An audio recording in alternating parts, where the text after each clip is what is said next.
JKC खबर अब तक में आप सभी का स्वागत है। मैं हूं आपके साथ नीरू शर्मा। खबर अब तक में आगे बढ़ने से पहले आइए नजर डालते हैं इस वक्त की अहम सुर्खियों पर। कांग्रेस पार्टी में शामिल होने के बाद लाल सिंह आज पहुंचा जम्मू। पूर्व मंत्री रमन भल्ला समेत कई वरिष्ठ नेताओं ने किया उनका स्वागत।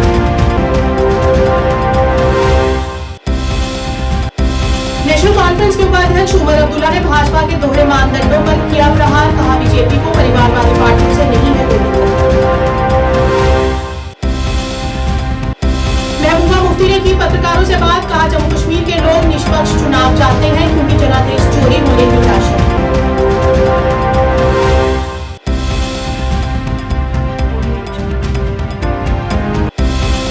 Save youth save future foundation द्वारा महिला सशक्तिकरण यकीन उस पर विश्वास विषय पर एक सेमिनार का किया गया आयोजन।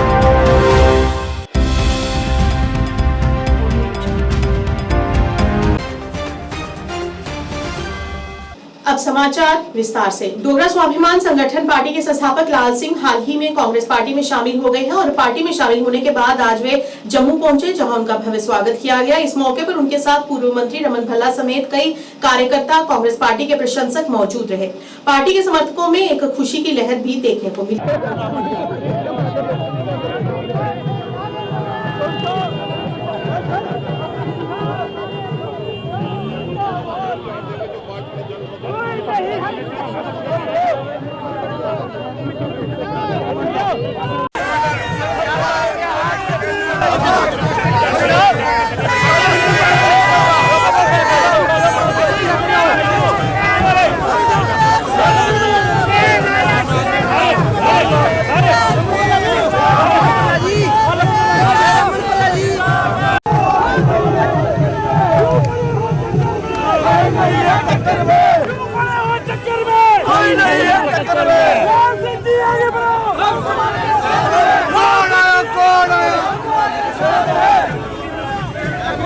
सा नहीं तब्दीली है, बहुत बड़ी तब्दीली होगी यहाँ। कांग्रेस के जितने भी अकाउंट है उसे फ्रीज कर दिया गया है, उसे आप कैसे देखते हैं?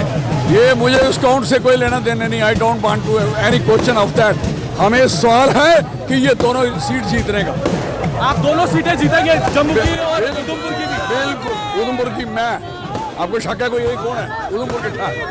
आपके सामने जो है एक बड़ा कैंडिडेट जो 2 बार सांसद रह चुका है और केंद्र में पीएम भी है। इसलिए अफसोस है उसने किया क्या।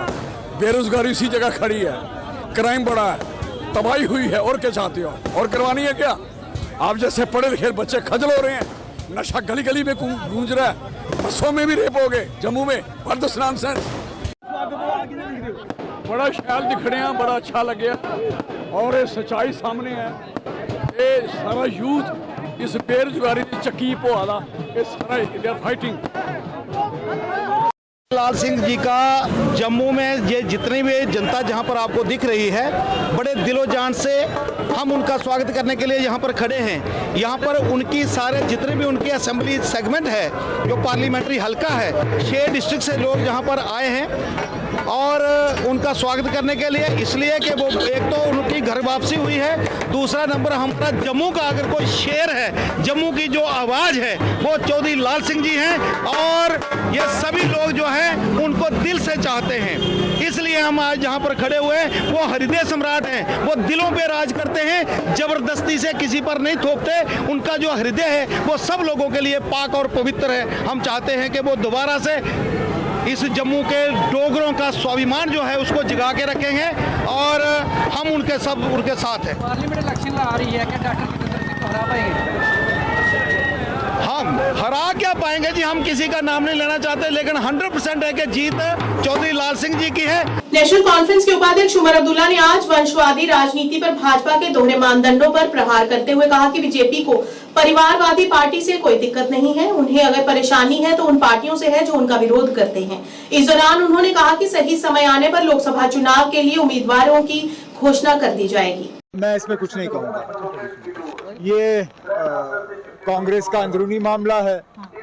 ये सवाल बेहतर है आप कांग्रेस से करें। इससे अलावा So yesterday, again, Prime Minister said that he's been abused and said that yesterday Uddhav Thackeray said that Aurangzeb was Why are you asking me to explain either what the Prime Minister or what Uddhav Thackeray Sahab has said? I have nothing to do with that. Why don't you ask me about Jammu and Kashmir or about the National Conference? Why are you asking me about the Prime Minister and Uddhav Thackeray? Sir Amit Shah ने कहा था rising India में news 18 India के rising India में कि NC PDP और कांग्रेस ये परिवारवादी party है, इन पर ये बात की तेरा मैंने ये पहले भी कहा हुआ है। बीजेपी को परिवारवाद पार्टियों से कोई मतलब आपत्ति नहीं है। उनको आपत्ति उन पार्टियों से है जो बीजेपी की मुखालफत करते हैं। नहीं तो परिवारवाद पार्टी क्या जो बिहार में अभी उन्होंने चिराग पासवान के साथ दोबारा अलायंस किया, क्या वो परिवारवाद नहीं है? जो पिछले दिनों अमित शाह साहब राज ठाकरे से मिले, क्या वो परिवारवाद नहीं है? जो ग्वालियर गुना से उनके अब मिनिस्टर कैंडिडेट बन रहे हैं, क्या वो परिवारवाद नहीं है? बीजेपी को परिवारवाद से कोई आपत्ति नहीं है। बीजेपी को आपत्ति उन परिवारों से है जो बीजेपी की मुखालफत करती है, और मैं फख्र से कहता हूं कि मैं बीजेपी की मुखालफत करता हूं। मुझे कोई मतलब इसमें हिचकिचाहट नहीं है कहने में।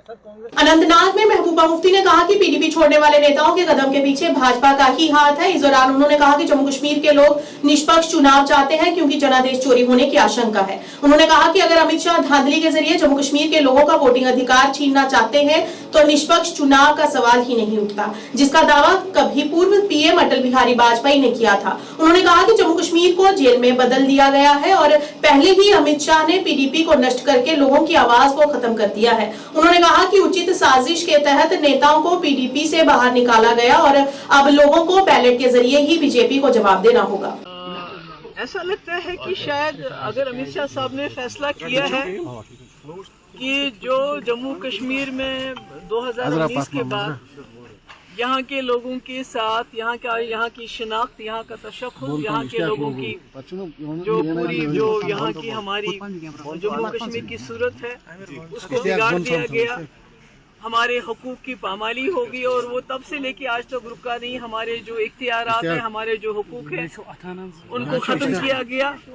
और आज भी आप देख लीजिए कि हमारे हजारों की तादाद में नौजवान जेलों में बंद है। मुल्क के हमारे यहाँ बात करने की इजाज़त नहीं है, चाहे वो आम इंसान हो, चाहे वो जर्नलिस्ट हो।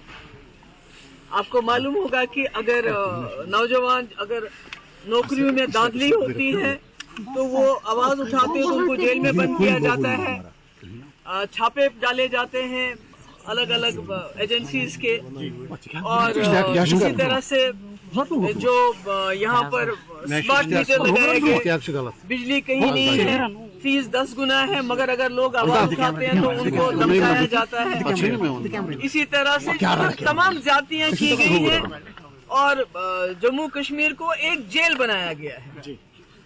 तो अगर ये सब कुछ करने के बावजूद और क्या हमें हराना, अमित शाह साहब इसके मतलब कि उन्होंने यहाँ की आवाज को खत्म करने के लिए पीडीपी को खत्म कर दिया। पीडीपी किसे लेजिस्लेटर्स को निकाला, मिनिस्टर्स को निकाला, मेंबर पार्लियामेंट को निकाला, राज्यसभा को निकाला, ताकि जो पीडीपी की आवाज है उसको खत्म किया जाए। अब जम्मू कश्मीर के लोगों के हाथ में एक वोट की पर्ची है। अगर वो इस वोट की पर्ची को भी इसके साथ भी धांधली करके जो उन्होंने पीडीपी पार्टी को तोड़ के यहाँ नई जमातें कायम की, पार्लियामेंट में पीडीपी की आवाज को दबाने के लिए, उसको खत्म करने के लिए यहाँ के लोगों का जो वोट है उसको खत्म करके अपने मंजूर नजर लोगों को, जिनको उन्होंने 2019 के बाद जो पार्टियां यहाँ तैयार की है उनको पार्लियामेंट में पहुँचाना चाहते हैं, तो वो अलग बात है। क्योंकि बड़ी मुश्किल से आपको याद होगा इस वोट की पर्ची के ऊपर जम्मू कश्मीर के लोगों का एतमाद बहाल हुआ है, जबकि वाजपेयी जी को लाल किले दिल्ली से ऐलान करना पड़ा इसके बारे में कि जम्मू कश्मीर में साफ सुथरे इलेक्शन होंगे। अब अगर अमित शाह साहब उसको भी खत्म करना चाहते हैं, उस एतबार को भी खत्म करना चाहते हैं, तो हम क्या कह सकते हैं? इसमें तो जो मुल्क के लोग हैं उनको देखना पड़ेगा कि पहले जो हमारे मुल्क ने वादे किए थे उनको 2019 में नाजायज तरीके से सब कुछ पार्लियामेंट का इस्तेमाल करके खत्म किया गया। उसके बाद जम्मू कश्मीर को जेल बनाया गया। आज अगर अमित शाह साहब जो वोट की पर्ची है उसको भी ख़त्म करके अपनी मंजूर नज़र जो इनकी A team, B team, C team पार्टियों को यहाँ ताकत देना चाहते हैं, PDP को ख़त्म करके जो इन्होंने किया, मतलब कोशिश तो यही है ना कि असली आवाज़ ना पहुँचे पार्लियामेंट में। जिला कानूनी सेवा प्राधिकरण बारामूला के सहयोग से आज save youth save future foundation द्वारा महिला सशक्तिकरण यकीन उस पर विश्वास पर एक सेमिनार आयोजित किया गया। इस अवसर पर जम्मू कश्मीर और लद्दाख उच्च न्यायालय के मुख्य न्यायाधीश न्यायमूर्ति एन कोटेश्वर मुख्य रूप से उपस्थित रहे तथा बारामूला उपायुक्त मींगा शेरपा सहित अन्य वरिष्ठ अधिकारी भी मौजूद रहे। कार्यक्रम की शुरुआत दीप प्रज्वलित कर की गई। इस दौरान न्यायाधीश एन कोटेश्वर ने लोगों को अपनी अधिकारों और सामाजिक कर्तव्यों के प्रति जागरूक रहने और महिलाओं के सशक्तिकरण पर अपने विचारों को साझा किया।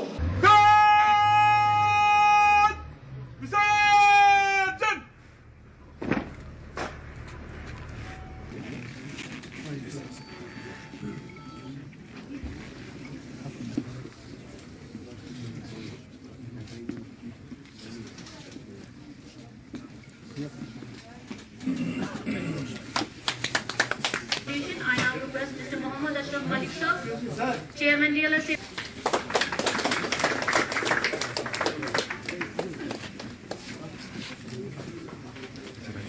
Eminent judge, and thus we have a reason to rejoice. Verily for this I am in a difficult position to propose or deliver the vote of thanks. But anyway, as I would take aid of noted quite Munir Niazi for that कि चमन में रंगे बहार उतरा तो मैंने देखा, चमन में रंगे बहार उतरा तो मैंने देखा, नजर से दिल का गुबार उतरा तो मैंने देखा। मैं नीम शब आसमां की वुसअत को देखता था, मैं नीम शब आसमां की वुसअत को देखता था तो मैंने देखा। चमन के बाहर, जब गली के बाहर तमाम मंजर बदल गए थे, गली के बाहर खाक साकी की हर शर्त है इसकी दुरुस्त करने हक है, वीमेन का क्या हक है, चिल्ड्रन का क्या हक है, ये सब ये अवेयरनेस जो है is very important because unless you are aware of yourself, your own rights, your own responsibilities, your own duties, how do we contribute in the society.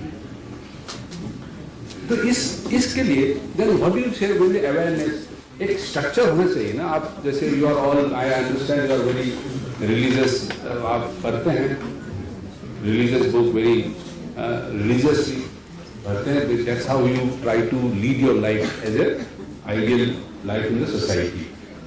Similarly legal भी एक जो आइन जो है उसको भी जानना भी जरूरी है। तो क्या जानेंगे, what is that which you are trying to learn, that is the Constitution of India, which is the framework, the basic legal framework. We must know that क्या है, what is this Constitution of India, ये बहुत जरूरी है। पहले before it was there was abrogation, Jammu Kashmir का भी constitution था, पर मैंने देखा कि इसमें बहुत ज़्यादा फर्क नहीं है। Most of the important features of this constitution are more or less, and especially fundamental rights हैं आपके, then duties जो है, then how the state structure कैसे करेंगे, बहुत सारे बहुत सिमिलर है। so there is not much of a difference, so we must know what is the legal framework. मुकर्रीन ने अपने इज़हार ख्याल किया है इसी मौजू पे। तो इसकी खास बात यह है कि हमारे चीफ जस्टिस साहब जो हमारे पैटर्न इन चीफ भी है स्टेट लीगल सर्विस अथॉरिटी के, वो तशरीफ़ फरमा हुए हैं, उन्होंने बड़ी मेहरबानी की, उन्होंने इसकी सदारत कबूल की। और ये प्रोग्राम जो था, ये सेमिनार था, ये एक NGO है save youth save young save future, तो उनके वसादत उन्होंने इसका एहतमाम किया था। और डलसा बारामूला जो है district legal service authority Baramulla, उन्होंने इसके साथ उसका ताउन किया। मुझे उम्मीद है कि औरतों के हकूक़ के बारे में जितनी जानकारी मुनासिब और मुमकिन थी इसमें इस वक्त में, वो हमने फराहम की, और इंशाल्लाह आइंदा भी इसी मौजू पे और इसके तकाजे से काम होता रहेगा, और इंशाल्लाह कामयाबी और कामरानी अदा हो जाए। स्कूल शिक्षा निदेशक कश्मीर तसद्दुक हुसैन ने कहा कि 12वीं कक्षा के पेपर बदले जाने के मामले को लेकर एलजी मनोज सिन्हा ने एक बैठक के दौरान शिक्षा विभाग को मामले की जांच पर उसकी रिपोर्ट देने के निर्देश दिए हैं। उन्होंने कहा कि पेपर बदलने में शामिल लोगों को बख्शा नहीं जाएगा और उनके खिलाफ सख्त कार्रवाई की जाएगी। और साथ ही उन्होंने बताया कि जो स्कूल छात्रों से अतिरिक्त शुल्क वसूल करेंगे उनके खिलाफ भी कार्रवाई की जाएगी। देखिए, इंक्वायरी शुरू होगी कल ही। ऑनरेबल लेफ्टिनेंट गवर्नर साहब की नॉलेज में कल ही ये आ गया। कल वो मीटिंग ले रहे थे एजुकेशन सेक्टर की ही, तो उसी वक्त उन्होंने आदेश दिए हमारे सेक्रेटरी साहब को। तो सेक्रेटरी साहब ने शाम को ही, कल दिन को ही आर्डर निकाला। डायरेक्टर जम्मू और डायरेक्टर मैं इसमें मेंबर्स है। तो वी विल स्टार्ट, आज चूँकि आज छुट्टी है, एक गेजेटेड हॉलीडे है, we will start our inquiry from tomorrow and within time जो हमें दिया गया we will submit our report. और जो जिसने भी किसी किस्म की इसमें कोताही की होगी, इंटेंशनल की होगी, तो हम उसको नहीं बख्शेंगे। ज़रूर जो हमारा रिपोर्ट होगा वो अनकरीब ही सामने नज़र आएगा और जो भी कसूरवार पाया जाएगा उसको हम कानूनी कार्रवाई करेंगे। एंड जो हमारी एलजी एडमिनिस्ट्रेशन है और जो हमारे सिंगला साहब हैं सेक्रेटरी साहब ने, उन्होंने आज सुबह भी मुझे फ़ोन पे बताया विद इन टाइम लाइन्स, और किसी को किसी किस्म की भी कोताही बर्दाश्त नहीं की जाएगी, क्योंकि दिस डेफिनेटली हैज़ स्टूडेंट्स को कल स्ट्रेस हुआ है, उसके लिए हम माजरत खा है। लेकिन सामाजिक कार्यकर्ता जयेश गुप्ता ने आज रहबरे खेल कर्मचारियों के साथ हो रहे भेदभावों को लेकर पत्रकार वार्ता का आयोजन किया। अपने संबोधन में उन्होंने कहा कि रहबरे कर्मचारियों के साथ पिछले काफी समय से भेदभाव हो रहे हैं और नाराजगी व्यक्त करते हुए कहा कि इनकी तनख्वाह में जहां 2000 का इजाफा किया, अर्थात 4000 से बढ़ाकर इनका वेतन 6000 कर दिया गया, तो वहीं लद्दाख में 4000 से बढ़ाकर इनका वेतन 18000 कर दिया गया है। उन्होंने कहा कि जम्मू कश्मीर के साथ सदा से ही भेदभाव होता आया है और आज भी लगातार वह प्रथा कायम है। इस मौके पर उन्होंने सरकार से जम्मू कश्मीर के रहबरे खेल कर्मचारियों के साथ न्याय की गुहार लगाते हुए उनका वेतन बढ़ाने की अपील की। नमस्कार दोस्तों, आज की प्रेस वार्ता में आप सभी प्रेस बंधुओं का स्वागत है। दोस्तों, आज की जो हमारी प्रेस कॉन्फ्रेंस है, ये हमारे जो रहबरे खेल एम्प्लॉयज के लोग हैं इनके बारे में है। इस प्रेस कॉन्फ्रेंस के माध्यम से मैं कहना चाहता हूं हमारी सरकार को, एडमिनिस्ट्रेशन को, कि कब तक ये डिस्क्रिमिनेशन हमारे लोगों के साथ चलता रहेगा।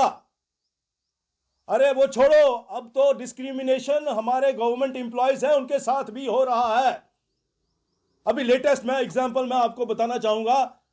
रहबरे खेल एम्प्लॉयज हमारे, उनकी पहले सैलरी थी केवल 4000 रुपया, मात्र 4000 रुपया। आज के जमाने में इतनी क्वालिफिकेशन, इतनी एजुकेशन लेने के बावजूद उनकी सैलरी 4000 रुपया। अब जो इन्होंने सैलरी बढ़ाई है, हमारी सरकार ने हमारे जम्मू कश्मीर में 4000 से कर दिया है 6000 रुपया, केवल 6000 रुपया।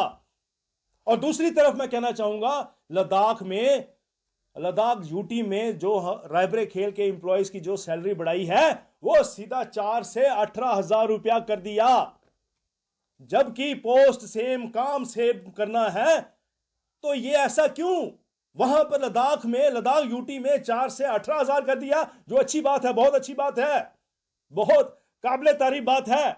और हमारे जम्मू कश्मीर में हमारे रहबरे खेल एम्प्लॉयज जो इतनी देर से बेचारे मांग भी कर रहे थे, प्रोटेस्ट भी कर रहे थे, उनकी सैलरी सिर्फ 4 से 6,000 रुपया।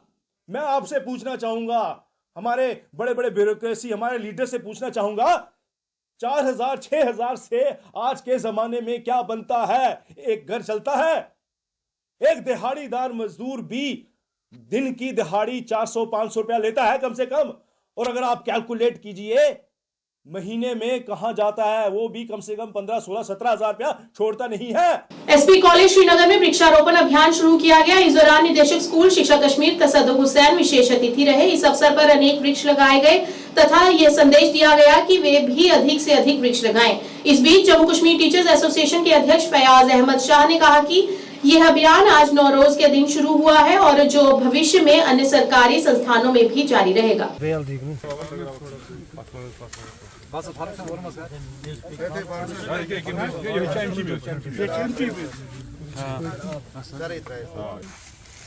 डिस्पोजल करो। देखिए, आपका बहुत शुक्रिया यहाँ पे हमारे साथ शमूलियत करने के लिए।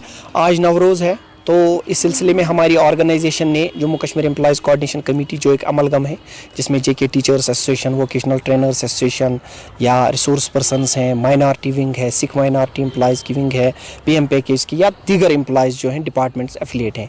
आज हमने मिलजुल के यहाँ पे आज एसपी हायर सेकेंडरी से शुरू किया, क्योंकि हमने इस प्रोग्राम की जो थीम रखी है वो green educational institutions and green office. जो भी गवर्नमेंट ऑफिस हैं वहाँ पर भी हम करेंगे, जो स्कूल्स हैं वहाँ पर भी हम करेंगे, हर किसी डिस्ट्रिक्ट में, और जो रेस्पेक्टिव डिस्ट्रिक्ट्स के साथ साथ जो हमारे ऑफिस हैं गवर्नमेंट ऑफिस वहाँ पे भी करेंगे। आज हमने एसपी हायर सेकेंडरी और डायरेक्टर स्कूल एजुकेशन कश्मीर की प्रेमिसेस में करना है, तो आज हम इस सिलसिले में हमने ये प्रोग्राम रखा। देखिए, ये प्रोग्राम आज के लिए हमने नहीं रखा है specific, it will continue in other districts and other office also. जैसे कि हम एंटी ड्रग्स का प्रोग्राम्स करते हैं, सैनिटेशन ड्राइव करते हैं, ब्लड डोनेशन कैंप्स करते हैं, या और भी प्रोग्राम्स करते हैं। इस सिलसिले में आज हमने एनवायरनमेंट से रिलेटेड ये एक मुहिम जोड़ी, और हमने ये अपने लिए एक मुनासिब वक्त समझा कि हम थोड़ा सा कंट्रीब्यूट करें सोसाइटी के लिए। तो आज सारे डिस्ट्रिक्ट से हमारे रिप्रेजेंटेटिव आए थे, तो हमने आज ये मुहिम चालू की, जिसमें डायरेक्टर स्कूल एजुकेशन कश्मीर ने भी शमूलियत की और मीडिया के पर्सन्स ने भी शमूलियत की। उसके लिए हम उनका शुक्रिया अदा करते हैं, और ये it will continue in future. वैश्विक स्तर पर डाउन सिंड्रोम से पीड़ित लोगों की बेहतरी के लिए प्रयास करने और आम जनता के बीच इस बीमारी के बारे में जागरूकता फैलाने के उद्देश्य से हर साल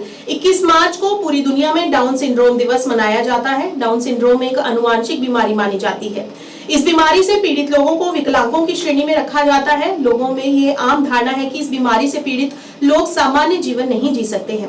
हालांकि यदि इस बीमारी से पीड़ित लोगों को समय पर चिकित्सा और व्यवहारिक सहायता दी जाए, तो उन्हें आवश्यक व्यायाम दिया जाए, तो कुछ मामलों में वे आत्मनिर्भर हो सकते हैं और काफी सामान्य जीवन जी सकते हैं। दुनिया भर में डाउन सिंड्रोम के बारे में जागरूकता बढ़ाने के लिए हर साल 21 मार्च को विश्व डाउन सिंड्रोम दिवस मनाया जाता है। इसी संबंध में आज ज़ैबा आपा इंस्टीट्यूट ऑफ इंक्लूसिव एजुकेशन में ये दिवस मनाया गया, जिसमें ज़ैबा आपा इंस्टीट्यूट ऑफ इंक्लूसिव एजुकेशन के 30 बच्चे और उनके माता पिता मौजूद रहे। हमें एक डाउन सिंड्रोम डे के नाम से मनाया जाता है।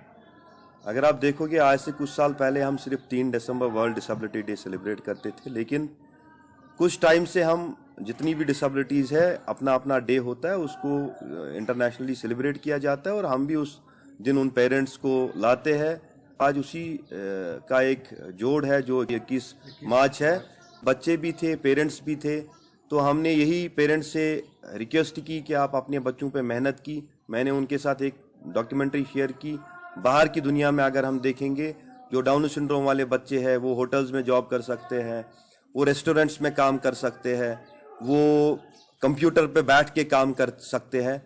तो वो मैंने उनके साथ शेयर किया ताकि जो पेरेंट्स हैं उनको एक बूस्ट मिले, उनको अंदर से एक फीलिंग आ जाए कि हमारे बच्चे भी कल ऐसे इंसान बन सकते हैं, अपनी टांगों पे खुद खड़े हो सकते हैं। अपना माँ बाप की है बच्चा, तो वो कोशिश यही करते हैं कि उन बच्चों को वो ट्रेन करे घर में भी, और उससे हमें फ़ायदा मिलता है। उससे फ़ायदा ये मिलता है कि बच्चे पे एक अलग से एक इम्पैक्ट आ जाता है दिमाग पे, कि वो सोचता है कि मेरे पास पूरी दुनिया है, जब उसके पास अब उसका जो माँ बाप है, जब वो मेहनत करता है। 33 बटालियन सीआरपीएफ ने उप जिला अस्पताल भद्रवाह के सहयोग से दूर दराज के गांव कांसर भद्रवाह में मुफ्त चिकित्सा शिविर का आयोजन किया। इस मौके पर 250 से अधिक मरीजों की चिकित्सा जांच की गई और उन्हें मुफ्त में दवाइयां भी वितरित की गई। सीआरपीएफ के कई डॉक्टरों के साथ उप जिला अस्पताल के डॉक्टरों की एक विशेष टीम भी मौजूद रही। स्थानीय लोगों ने इस शिविर के लिए सीआरपीएफ का शुक्रिया भी अदा किया।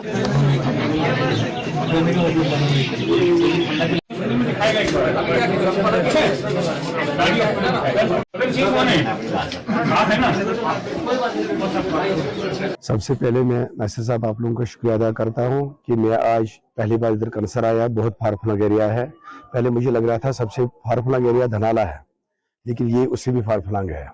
लिहाजा आपके माध्यम से मैं लोगों को ये मैसेज देना चाहता हूं कि कंसर इलाके में जितने भी लोग रहते हैं, जल्दी से जल्दी इस कैंप का पूरा दिन इसका फायदा उठाए। पहली बात, इस कैंप का ऑर्गेनाइज करने का एक ही सबसे बड़ा मेन मकसद था। सीआरपीएफ ने आज से 3-4 महीने एक प्रोग्राम रखा था कि 2 कैंप हमने भद्रवाह में करने हैं।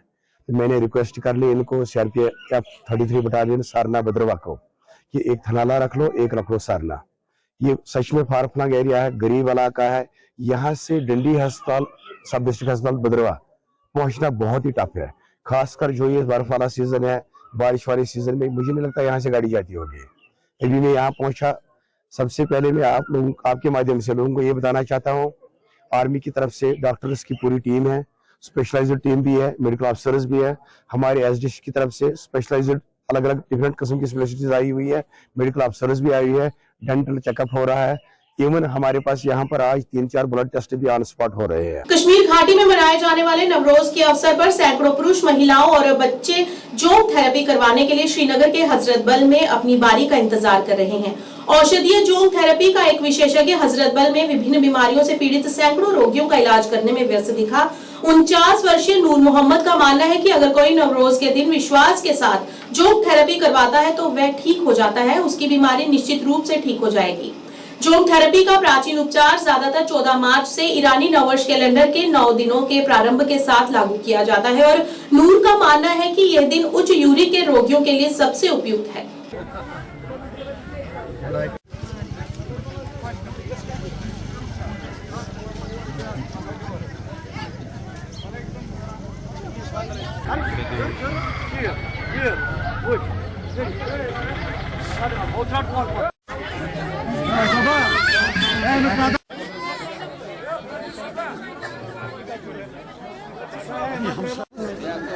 बनाने के इलाज यह पूर याद साहब सब पैगम्बर तमिस बदनस पे हसा यह बने यम इलाज हजरत साबिरस अस्सलातु वस्सलाम तमसी बदनस पे तो बनो मुसलमान हंद खतर यह इलाज यह इलाज यह आज कथान ज्यादा अहमियत ना तो मे पत्नी रत लोगमुत दाब मे खून गोमुत बांध बायस वो तुम आखिर टेंशन गर कोर अकस तम गोद गोमुत दोगुम मोरे बह गयस पे दोपान करना पलस्तर वलस्तर करना लौंड बायस तमो दिस बिचारो फशरा सा बे त्राम इन बासो खून बांध बे त्राम दरक 2-4 तो मे गई फर्क फजीलत वारियान चीजन अमा मे तूत कुरान पोलमुत तूत तुम वो यह कत मगर यह मुसलमान सद खतर बेहतरीन इलाज अस्सलाम वालेकुम मे नाव नूर मोहम्मद बह जबर नगर राजबाग ये कठन मे दाग तो आज के दह त्रावान अजक दह बगैर तरावान अजक दह पोकत पहन नवरोज आलम आज त्रावान सारी अम शफाई दह दह खुशी ईद नवरोज हजूर पे दरक गोड़ पे वह आज नौ जमान आज मेडिकल कस मगर असल गसान यह वो कत्या लुक ये वरी यह दोस्त लोग प्यारान करो वो क्या करो ये वो मुख्तलिफ किस्म मुख्तलिफ अड़न अथन अड़न शो आम तौर मे शो यह दाग गई वन यह दाग गई कटन वटन गई कमजोरी तो मगर आम तौर त्रावान यह मे बचपनस मज त्रोमुत वारिया खोरन मे खोरन जद गसान पे मे त्रावान नवरोज पे मे त्रावान पत दरक खोरन अहन आज खुदा दी नजात पत तम सा थोड़ा बहुत एहतराम पे दी तो नजर अमिस बच्चस पे अदर खलस इंसान सद खतर असल इन्फेक्शन गड़ान अगर रत फुट लोगमुत कुछ जाए गंद खून गड़ान पस गड़ान ये वो मे यह गड़ ये खुशक ये ना गंद खून बेहतर इंसान सत मगर गुस्सा थोड़ा जरूरी याद हर अकिस इंसान शुगर गज ज्यादा कह अगर शुगर अगर मर्जार में 150 140 तान 150 सह कह तम अलावा अगर आस तो सह गि यह त्रावन कह क्या जख्म जख्म आसान जख्म वलोन बड़ मुश्किल। Islamic relief and research trust Kashmir द्वारा श्रीनगर में एक पत्रकार वार्ता का आयोजन किया गया। इस मौके पर ट्रस्ट के प्रमुख एडवोकेट अब्दुल रशीद हंजूरा ने कहा कि पिछले कुछ दिनों से कुछ गैर सरकारी संगठनों द्वारा मरीजों के नाम पर मदद के बैनर लगे वाहनों का इस्तेमाल कर स्ट्रीट फंड इकट्ठा कर रहे हैं और उनका गलत उपयोग कर रहे हैं। उन्होंने कहा कि लोगों को असली और नकली एनजीओ की पहचान करनी चाहिए और पहचान के बाद भुगतान करना चाहिए। इस दौरान उन्होंने संबंधित मुद्दों पर प्रकाश डालते हुए कहा कि जो लोग अवैध तौर पर एनजीओ के नाम पर तथा अन्य तरीके से लोगों से चंदा इकट्ठा करेंगे, उनके खिलाफ सख्त कार्रवाई की जाएगी। देखिए, आज माह रमज़ान का महीना है, मुतबरक महीना, इसको शहरुल मवासात भी कहा जाता है। ये हम सारे मुसलमान मानते और जानते भी हैं कि इस माह मुबारक में हमदर्दी का जो महीना है, इसमें हम एक दूसरे के साथ हमदर्दी करते आए हैं और खुसूसी तौर मुसलमान इस महीने में अपनी ज़कात, सदक़ात, इतियात जो भी हैं वो इसमें दान करना चाहते हैं ताकि ज़्यादा से ज़्यादा सवाब मिले। लेकिन बदकिस्मती का मुकाम है कि इस माह मुबारक में भी और इसके पहले भी साल भर में भी कुछ लोग एनजीओज़ के नाम पर, बीमारों के नाम पर और मोहताजों के नाम पर निकलते हैं गाड़ियां लेकर और लोगों से पैसा लेते हैं, लोगों से कहते हैं कि हम यतीमों, मोहताजों, मिस्कीनों के लिए जमा करते हैं और उन पर खर्च करते हैं। ये गलत बात है। दूसरी बात यह है कि जो रजिस्टर्ड एनजीओ हो, जो जिसकी रजिस्ट्रेशन हो, वो ठीक है, वो काम करता है समाज के लिए, समाज की बहबूदी के लिए, उसको पैसा जमा करने की ज़रूरत पड़ती है क्योंकि उसका सोर्स यही है कि जो लोगों के पास जाए, लोगों से पैसा जमा करे। लेकिन पैसा जमा करने के लिए एक तरीक़ाकार होता है। वो ऐसे नहीं कि वो हर एक बाज़ार में, हर एक नुक्कड़ पर जाए, हर एक घर में, हर एक बस्ती में जाए और लोगों के पास जाकर ऐसे चीज़ें बताएं, ऐसे वो बीमारों की दलीलें बताएं या ऐसे मोहताजों की दलीलें बताएं जिससे लोग मुतासिर होकर धोखे में आकर चंदा देते हैं और एहतियात देते हैं। इस तरह से जो यहाँ के अच्छे मुस्तनद इदारे हैं, जो वाकई अच्छा काम करते हैं, उन पर असर पड़ता है क्योंकि यहाँ के जो भी मुस्तनद इदारे हैं जो अच्छा काम करते हैं पिछले कई दहाइयों से, वो कभी भी सड़कों पर नहीं निकलते चंदा जमा करने के लिए, वो कभी घरों में नहीं जाते हैं चंदा जमा करने के लिए, बल्कि वो लोगों से अपील करते हैं मीडिया के ज़रिए या खुद अपने वॉलंटियर्स के ज़रिए, अखबारों के ज़रिए उनके बैंक खातों में जमा किया जाता है या उनके दफ्तरों में जाकर जमा किया जाता है। फिर वो उसका हिसाब रख के लोगों में वो बांट देते हैं, तकसीम करते हैं जहां ज़रूरत पड़ती है। खबर अब तक के आज के इस अंक में इतना ही। नए अंक लेकर फिर हाजिर होंगे, तब तक के लिए दीजिए इजाजत। नमस्कार।